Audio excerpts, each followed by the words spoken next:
அண்மைச் செய்தி போதைப் பொருள் பயன்படுத்தியது தொடர்பான புகாரில் நடிகர் ஸ்ரீகாந்த் விசாரணைக்கு ஆஜராக சம்மன் அனுப்பப்பட்டிருக்கிறது.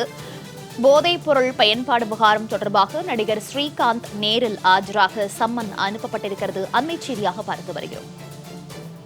போதைப் பொருள் பயன்படுத்தியது தொடர்பான புகாரில் நடிகர் ஸ்ரீகாந்த் விசாரணைக்கு ஆஜராக சம்மன் அனுப்பப்பட்டிருக்கிறது.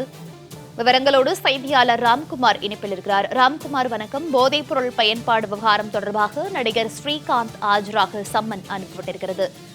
இந்த வழக்கு தொடர்பான முழு விவரங்கள்.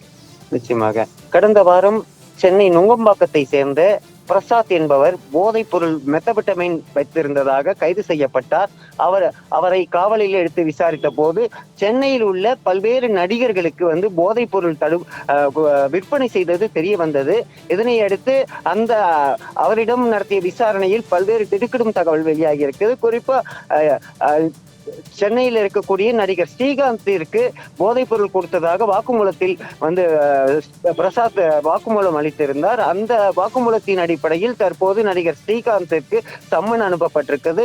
நுங்கம்பாக்கம் போதைப் பொருள் நுண்ணறிவு போலீசார் அவருக்கு சம்மன் அனுப்பி விசாரணைக்கு அழைத்திருக்கிறார்கள்.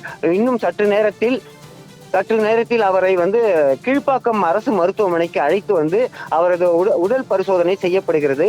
இந்த நிலையில் தான் தற்போது விசாரணையானது நடைபெற்றுகிறது. ஏற்கனவே சம்மன் கொடுக்கப்பட்ட நிலையில் அவரை அழைத்து கீழ்ப்பாக்கம் அரசு மருத்துவமனையில் மருத்துவ பரிசோதனை அளிக்க உள்ளதாக தகவல் வெளியாகி இருக்கிறது. ஏற்கனவே இந்த ஸ்ரீகாந்த் மட்டுமில்லாமல் கைது செய்யப்பட்ட பிரசாத் பல்வேறு நடிகர்களுக்கு சென்னை விருகம்பாக்கம் வடபழனியில் உள்ள பல்வேறு நடிகர்களுக்கு போதைப் பொருள் சப்ளை செய்திருக்கிறார் என வாக்குமூலத்தில் தெரிவித்திருக்கிறார். அதுபோல ஏற்கனவே ஸ்ரீகாந்திடம் சம்மன் அனுப்பிய நிலையில் வேறு எந்தெந்த நடிகைகளுக்கு போதைப் பொருள் சப்ளை செய்திருக்கிறார் என்பது குறித்து நுங்கம்பாக்கம் போலீசார் விசாரணை மேற்கொண்டு வருகிறார்கள். மோனிகா, தகவல்களுக்கு நன்றி ராம்குமார்.